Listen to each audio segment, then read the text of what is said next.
Welcome to the Vaccine Hesitancy podcast. My name is Joshua Kelsall at Warwick University. One of the aims of our project on vaccine hesitancy is to understand the causes of vaccine hesitancy, with a view to informing philosophical research into the ethics and the rationality of hesitancy. With me today is Carl Miller, the Research Director at the Centre for the Analysis of Social Media at the UK think tank Demos. In this episode, we discuss conspiracy theories, the reasons why they cause vaccine hesitancy, and how we might try and get people out of conspiratorial mindsets. Hi Carl, welcome to the podcast. I'd like to begin by just asking you to introduce yourself and the work you've done on vaccine hesitancy. Hi there, Josh. So my name is Carl Miller. I'm the Research Director at the Centre for the Analysis of Social Media, or CASM, at Demos, and a founding partner at Chasm Tech. That team has been kind of dedicated really for about 10, even more than that, 12 years now, really, to trying to build and use more robust social media research methods. Typically that has been towards the idea of understanding online harms. So that could be radicalisation, terrorist exploitation online, illicit wildlife trade, disinformation, influence operations, and of course the kind of growth of harmful conspiracy theories and their interaction with health decision making. One of the things you've talked about in your research is this idea that believers of conspiracy theorists form monological belief systems in which they could become paranoid and believe other, sometimes unrelated conspiracy theories as well. And sometimes these theories also contradict each other. So I was wondering if you could just explain what's meant by the idea of a monological belief system and why you think that, and what you think this says about the prospect of rational discourse when it comes to communicating with conspiracy theorists. Sure. I mean, let's jump back quite far, because actually the first pamphlet that I ever wrote for Demos in 2009, believe it or not, was on conspiracy theories. It was called The Power of Unreason. We were realizing even back then, and this is really before we started researching social media, that they were almost every single violent extremist that we were studying as part of the violence and extremism program at Demos at that point was also a conspiracy theorist. It didn't matter whether it was IRA or Al Qaeda or Southern Philippine-based separatists. Believing in some kind of conspiracy theory was ever present, ubiquitous. So we began to kind of look into why that's the case and kind of what function conspiracy theories play in the kind of, I guess, the kind of social dynamics and social psychologies that are present in these groups and kind of help to shape those groups. There's quite a number of different important parts there, but probably the most important is simply the way that these groups are kind of hermetically sealed off from mainstream discussion and mainstream evidence. So when you believe that there is a dark looming conspiracy that perhaps only your specific group has really kind of been cognizant of and really knows exists, well, then everyone in the mainstream is obviously compromised because they're all agents which are trying to kind of keep the population in some kind of quietude. And obviously your group is going to be targeted for disruption or infiltration. So that means that the leader of the group, and the group itself, kind of filter out kind of any information which kind of disabuses them of the notion of the conspiracy theory, or is a kind of any kind of contrary really evidence at all. It hardens really strong senses of belonging and identity within the group, and also actually allows the group to immediately kind of disenfranchise and kick out any critics within the group, because they're obviously part of the conspiracy itself. All of that, in a nutshell, I think, basically means that when we see conspiracy theories now, and they have grown in just such an enormous way from 2009, 2010, what we're really contemplating are these almost kind of cult-like movements that have developed a completely contrary apparatus for validating and creating truth claims. I'm not sure if it's necessarily monological. I think they can be diverse, but they can sit askance to mainstream ways, and they can have different ways of validating beliefs, like numerology. I think I mentioned that in the event, and we haven't really come to terms with that yet. They've got their own journalists. their own researchers, their own investigators, that sit parallel as a parallel different structure to our own. And that's really when we talk about, I think, either vaccine hesitancy in it specifically, or actually just disinformation more generally. That is the nature of the problem. The nature of the problem is not bad claims circulating online. It's the growth of these movements and groups and what they really mean for how beliefs form in the first place.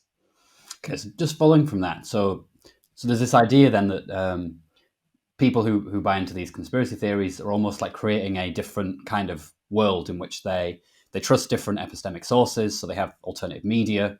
They might not even use mainstream social media platforms. So they're sort of inhabiting this different world where there's just a completely different set of information that they're going to use to inform their beliefs, and that can encourage the spread with respect to believing other conspiracies if those things are floating around on these sites. But one thing that also seems true is that, at least in terms of day-to-day practice, people are always going to share, or there's always going to be some crossover with these two kind of epistemic worlds. So whether that's just seeing the news on television, or just engaging with people who don't form parts of these communities. So given that there is some connection there, how far do we think that this connection or this distinction between these two epistemic worlds really goes? And do you think that there's the possibility for some kind of solution in these crossover areas? Well, I mean, I think the more extreme and radical the groups become, actually, the less that crossover exists. So, I mean, I was really struck, actually, throughout the pandemic, that lots of people approached me talking about family members whose entry into conspiracy theory groups had trashed all of their normal relationships. So they were really struggling with how they could even talk to their family members and their friends. So firstly, these conspiracy theory movements, by the way, this is not just or even I would say primarily a kind of ratiocinatory process. It's not just about belief and reason. This is also about kinship and belonging, about identity and where your friends and where you see yourself to be in the world. And I think these, I use the word cult because I mean that these movements are all encompassing. They want to form your friendship network. They want to be your source of news. They want to be the way that the lens through which you see the world. And they destroy competing versions of that. They're not tolerant of diversity because the conspiracy has created these other compromised channels. So I think you often see in the most extreme versions people whose social relationships have become very damaged, and have actually, in some cases, deliberately hived themselves off from mainstream news, because they think it's all propaganda anyway. And I don't even think that's particularly extreme. I think there's actually a frighteningly large number of people that have turned away from the MSM. I was at a literary festival not that long ago and met someone who deliberately only got his news from TikTok. He did not go on the BBC website because he thought they were all compromised. Quite how replacing that with an algorithm from China in any way makes you better informed, I cannot divine. It remains mystery to me. But yeah, I think the whole danger here, Josh, is the way in which actually these groups close themselves off, and those opportunities to do crossover become less and less. Yeah, and I suppose going on from that, with technology, it's much easier to do that because you can really just find yourself, even if you use Facebook, you can just go in like a group and stay there. You don't have to really engage if you don't want to. So it's much easier to reinforce those things, it seems. Yeah, and you see the same kinds of pathways, I think, that we saw with radicalisation, where you'll have at the kind of top of the funnel, like reasonably open, reasonably porous groups on Facebook, and then or networks on Twitter, and then as people become more seriously involved, they'll kind of join more closed, more membership-based organizations, say on Telegram or even Mastodon now, which kind of build technical walls between themselves and everyone else. They're not studyable, they're not open. It's hard to see what goes on there, and that is that is the pathway which people will move down. Getting deeper and deeper until these kind of completely parallel information environments to our own become, for them, the world that they see, how they learn about everything. Maybe just thinking more broadly then about some of the reasons or motivations behind why someone might fall into these conspiracy communities. It seems like there are at least three broad reasons that someone might have. Whether this is joining the community or propagating the conspiracies and creating those communities. It seems like there are maybe ideological reasons for doing so, social reasons, so seeking communities, but even maybe financial reasons as well, if you're wanting to profit from creating these communities. I just wondered if you could say a bit more about these different motivations that people might have and how they keep people embedded in these communities. Yeah, I think you're right. And much like radicalization, actually, breaking that monolith up and understanding those different motivations is the key to actually doing something about the whole process. For sure, you're right. People make money from this. I remember debating with 9/11 Truth Movement people, and whilst the allegation was that I was somehow profiting via MI6, they were the ones selling shirts at the back of the room. These are revolution with a gift shop. You go on anti-vax websites, they sell you mugs. They sell you banners. They sell you herbal medicine cures. Silver-based treatments, prepper kind of guns and ammo and food for the coming apocalypse. Which, of course, is partly financial, but it bleeds into this question of the social factors too, which I think are the most important. Now, for me, this isn't based on anything other than my reflections over the years. I do feel, much like radicalization again, that these groups speak to people who have this kind of sense of kind of purposelessness. And maybe that says something really important about the kind of lives which many of us that we live, maybe all of us live. There's a kind of sense of kind of anime almost and a drift and search for meaning and a search for belonging, that I don't think that liberal kind of democratic capitalism in and of itself really answers. So you have people that are kind of in this drift.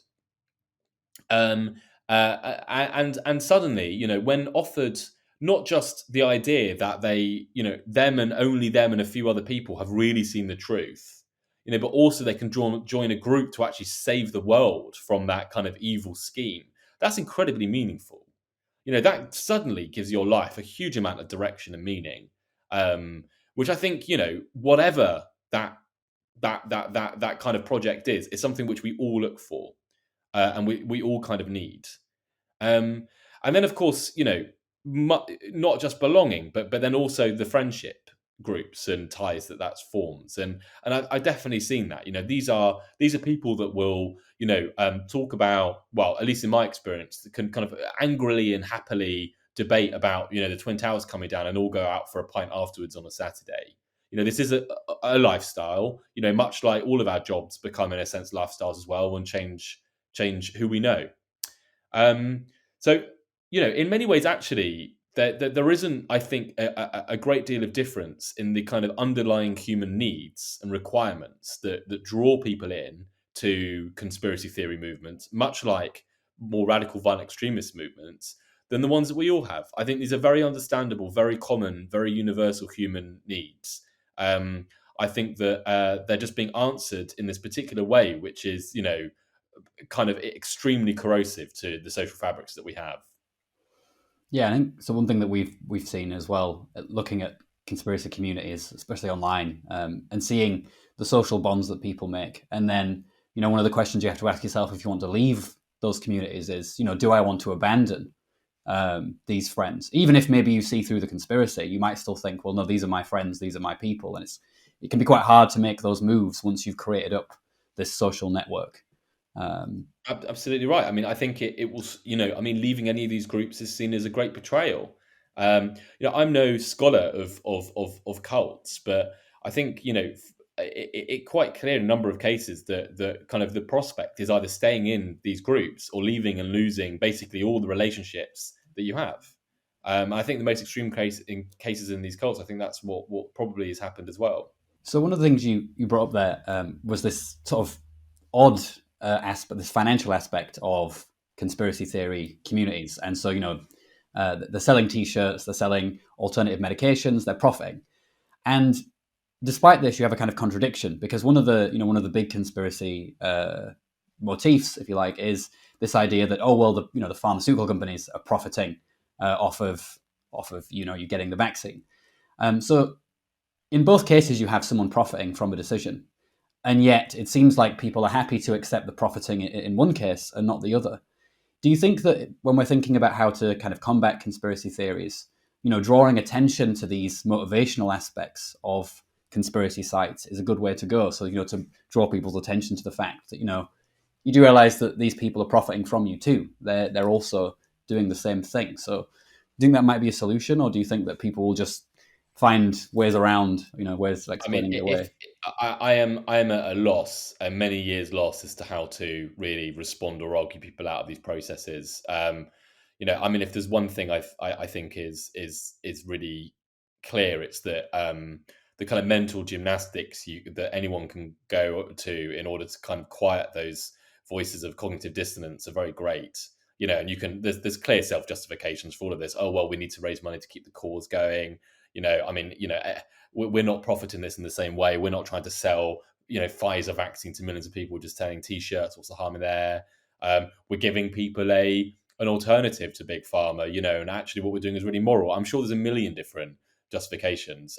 I do think, though, that you touched on something there which I think is also very important about the shape of the kind of argument. And that is that kind of conspiracy theories often begin with a completely legitimate criticism of the world that we live in. Like, social inequality has got extremely great, or companies often ruthlessly profit and exploit loopholes in the way that the laws work, or there is very great concentrations of power in ways which often aren't either transparent or accountable. All of which, in certain cases, I have said myself and would say again and again. I think they're completely true and perfectly acceptable, legitimate criticisms. I think what is kind of insidious about conspiracy theories is the way that they begin there and then they take people on a journey which ends with Zionist occupied government or ends with black UN helicopters. It's the explanation rather than the criticism, which I think is obviously the kind of flawed logical bit. But the critiques, also I should say when we when we've criticized conspiracy theories, me and my colleagues in the past, the obvious response is, well, you're trying to delegitimize people trying to expose the truth by calling them conspiracy theorists. And I don't want to delegitimize the criticisms, and I don't want to delegitimize people not accepting official accounts of how the world works. They're both extremely important, and they're both actually the lifeblood of healthy democracies. What's not healthy is, of course, then framing a kind of conspiratorial view of the world, and regardless of the evidence, sticking everything into that narrative. That's where we start seeing the damage. Yeah. So one thing we might want to do then is think about this distinction a bit more. So, if there are legitimate complaints that someone might have, maybe isolating what those complaints are and finding common ground within that might be maybe something that we could do that might be productive. Yeah, and Josh, look, you're the philosopher, not me. So I think it's a very fertile area. This constant interrogation of what is a conspiracy theory narrative versus what is a legitimate criticism, and it's important, for those of us that aren't conspiracy theorists, that we continue to look at that and continue to be kind of careful and critical about what we're calling conspiracy theories and why we're saying that. I mean, my far simpler and I'm sure kind of a cruder kind of rule here has been that, probably the starting point for all of us is we all want to get to the truth. All of us that work as researchers or journalists, academics, and of course the conspiracy theorists too.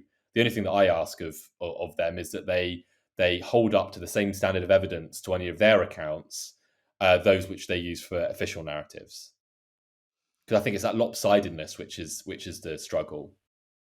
So thinking then about various strategies for kind of resisting or trying to overcome conspiracy theories. One of the ones that comes up a lot is obviously, speech regulation. So whether that's regulating platforms, moving people away from platforms, and obviously that then comes with its own range of questions. When is it justifiable to restrict speech? Now, with some conspiracy theories, so say the flat Earth theory, it seems like that conspiracy theory is pretty harmless. At least on its own, if we just take it as in isolation from other ones. But something like a vaccine conspiracy theory can have and has arguably resulted in death an illness for a lot of people. So do you think that the particular harms of certain conspiracies should play into our conception of speech regulation or not? I hesitate to use conspiracy theory as the kind of appropriate concept for understanding content moderation in that way.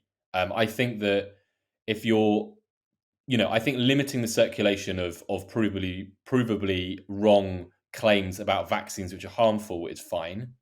I think that removing rampant anti-Semitism, which is alleging that Jews have secret control over the world, is fine. Um, I think that there's certain kinds of speech which I think are driven by conspiracy theories, which I do think we need to remove. But I would hesitate content removal as being the way of really dealing with this as a social problem, and the movements themselves. I don't think we can simply just clear off everyone who's a conspiracy theorist from social media. I don't think we want to. I think when you start removing just huge swathes of political debate and discussion like that, I think we kind of risk doing more harm to all the adjacent discussions which we have. Um, and really, I mean, my answer in a kind of shorter way is that content moderation isn't the answer. We do need to have a really this is a cop out of a researcher. We do need to kind of really start thinking in a kind of all of society way about how to deprogram people out of these kind of cult like groups. Though it's a really really big problem. It's only getting worse. We need to change the way the platforms work, I think, as well, because I think that has at least in part a great deal of blame to play in the building of these groups. But yeah, we need we need the psychologists and the people that do deprogramming and others to really step forwards, I think, here and kind of begin to build ways for us to deprogram, like who knows how many people from these kinds of groups. Yeah, I mean, it seems like perhaps content moderation, well, it can do one of two things potentially, right? So one might be to exacerbate the problem. If someone thinks they're being moderated, it might encourage them to believe more strongly in conspiracy. And also, it's not necessarily getting at the crux of the issue. So if we're thinking about these social problems or criticisms that people have that are legitimate, we might run the risk by moderating them of kind of communicating that we don't even think the criticism is legitimate. So maybe there's a risk there when it comes to moderation that you might play into that sort of conspiratorial mindset. Yeah, I mean, look, anything that we do plays into the conspiratorial mindset. I mean, simply existing as a journalist or an academic plays into the conspiratorial mindset. I think there's little we can do to allay the conspiracy theorists' concerns that the mainstream exists and has its own point of view about this kind of thing. Um, but yes, I think content moderation in of itself doesn't puncture the underlying social dynamics. It doesn't get rid of the need that people have for belonging and meaning. I think it's a layer of management, kind of clearing off like specific kinds of information harms, which we need to limit. Of course, I mean, the whole of alt tech has kind of grown up as a way of receiving the people that have been pushed off mainstream platforms. So really, what you're doing is just preventing conspiracy theory movements from reaching wider mainstream audiences, which is an important thing to do. But yeah, it's certainly not the comprehensive answer, not even close. So maybe just to end off, if I could ask you, what are in terms of thinking about going forward and how we might think about this as people doing research or people who are trying to overcome these conspiracy theories, what would be the kind of main areas that you think need to be investigated or the main avenues that we need to look at to try and combat these conspiracy theories? Yeah, great question, Josh. So I think there's a couple.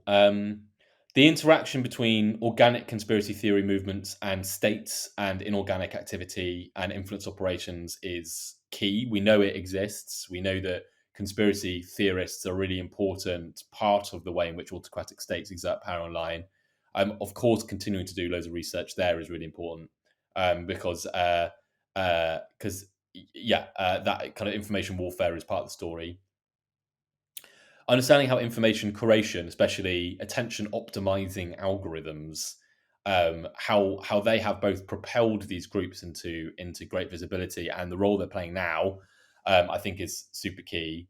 Um, uh, the I mean, groups like mine will continue to do the kind of big social media research, looking at conspiracy theory communities, where they live online, kind of what they're saying, and so on. I think that the most important thing, though, is really for the psychologists and the sociologists to, present to us all the kind of social dynamics here, so we know what to do about it. Like, I don't think we have anything like a response. Like, for the last 10 years, we've just seen this problem get worse and worse. We don't have a response. We don't have a societal response in civic society, and government doesn't have a response either. And that's pretty worrying because, these are widespread groups, that are impacting the kind of day-to-day concourse of, loads of people, from journalists through to, vaccine researchers through to, NGOs. We can't ignore this is all happening. And we can't ignore that we don't have really any good answers yet, at least that I've seen. Perfect. So let's leave it there. Thank you for your time.